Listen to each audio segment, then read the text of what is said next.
তুমি কি জানো তোমার পড়ার বই বা মোবাইল ফোনটি আসলে কোন আকৃতির? হ্যাঁ, এই আকৃতিটিই হল আয়তক্ষেত্র বা রেক্ট্যাঙ্গেল। এর সংজ্ঞাটি খুবই সহজ। যে চতুর্ভুজের বিপরীত বাহুগুলো সমান ও সমান্তরাল এবং প্রতিটি কোণ সমকোণ বা ৯০ ডিগ্রি, তাকে বলে আয়তক্ষেত্র। তাহলে মনে রাখবে, বিপরীত বাহু সমান ও সমান্তরাল আর কোণগুলো ৯০ ডিগ্রি হলে এটাই আয়তক্ষেত্র। গণিত, বিজ্ঞান ও জ্যামিতির এমন খুঁটিনাটি ও রহস্য জানতে সায়েন্স কোড বাংলা সাবস্ক্রাইব করো, কারণ বিজ্ঞান এখন পকেটে। এখন চলো আয়তক্ষেত্রের ৩টি প্রধান সূত্র সম্পর্কে জেনে নেওয়া যাক। ১. আয়তক্ষেত্রের ক্ষেত্রফল।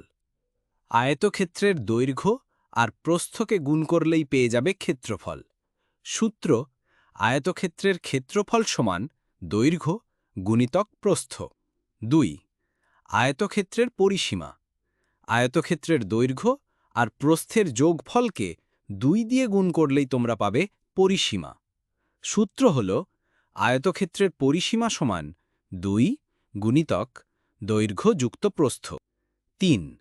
আয়তক্ষেত্রে কর্ণ বের করতে হলে দৈর্ঘ্য আর প্রস্থের বর্গের যোগফলের বর্গমূল নিতে হয়।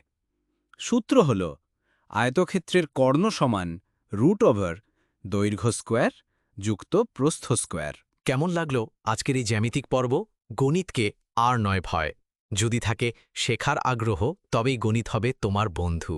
আর গণিত, জ্যামিতি এবং বিজ্ঞানকে তোমার প্রিয় বন্ধু বানাতে আমাদের সায়েন্স কোড বাংলা চ্যানেলটি অবশ্যই সাবস্ক্রাইব করো, কারণ বিজ্ঞান এখন পকেটে। হা হা হা হা।